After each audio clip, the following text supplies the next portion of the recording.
Pipo, Lula, dan Bol lagi belajar tentang gaya dan gerak di sekolah. Mereka berkelompok untuk mengerjakan tugas yang dikasih oleh guru. Ayo kita lihat obrolan mereka. Bol, nanti sore kita main bola yuk. Wah, mau banget. Pasti seru kalau ajak Papa Tok dan Danang juga. Oh, seru ya? Aku kok nggak ngerti ya. Apa keseruannya cuman menggocek, mengoper, dan menendang bola? Gol! Sampai bola masuk ke gawang lawan, kita kan bisa dapetin skor.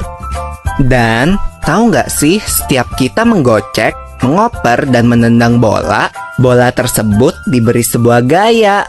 Wah, ini baru seru. Tentang gaya dan gerak kan? Yang memungkinkan bola untuk dapat berpindah tempat adalah gaya. Tapi kan gaya nggak kelihatan.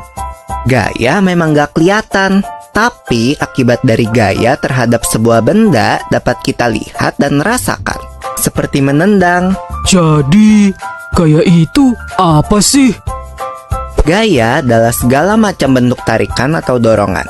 Gaya dapat mempengaruhi benda, baik benda yang sedang bergerak maupun benda yang sedang diam. Gaya dapat menyebabkan benda diam menjadi bergerak, Bol. Oh, contohnya seperti saat menendang bola, membuka pintu, atau seperti kuda menarik delman kan? Kalau tidak ditarik kuda, delmannya pasti akan diam. Yap, untuk menggerakkan benda diam menjadi bergerak, kita membutuhkan gaya yang cukup. Karena jika gaya yang diberikan tidak cukup, maka benda nggak akan bergerak. Contohnya seperti lemari itu. Pasti nggak akan bergerak kalau aku yang mendorongnya sendirian.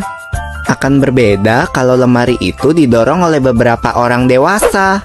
Pasti akan bergerak.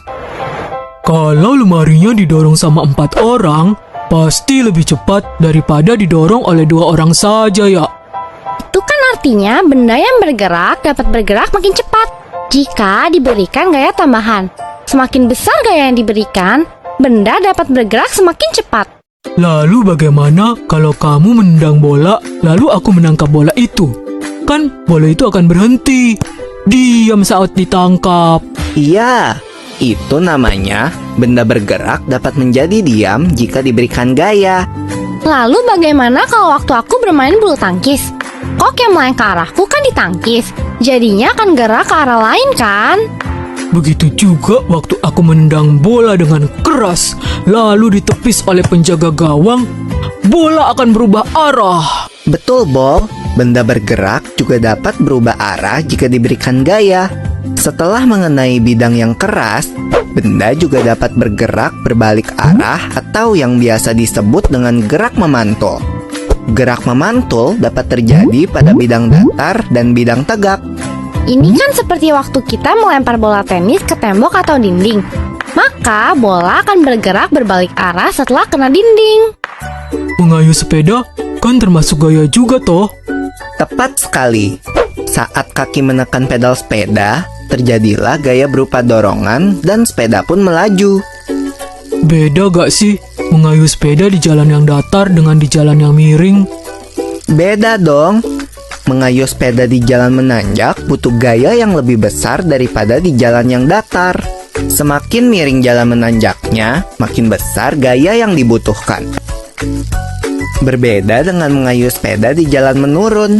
Gaya yang diperlukan lebih kecil daripada di jalan datar. Semakin miring jalan menurunnya, makin kecil gaya yang dibutuhkan. Bahkan tanpa kita kayuh pun, sepeda akan terus bergerak di jalan menurun. Oh iya ya, aku perhatiin nih, pada lintasan miring, benda bulat bisa bergerak sendiri loh. Gerakannya berupa gerak berputar sambil berpindah, atau bisa disebut juga gerak menggelinding.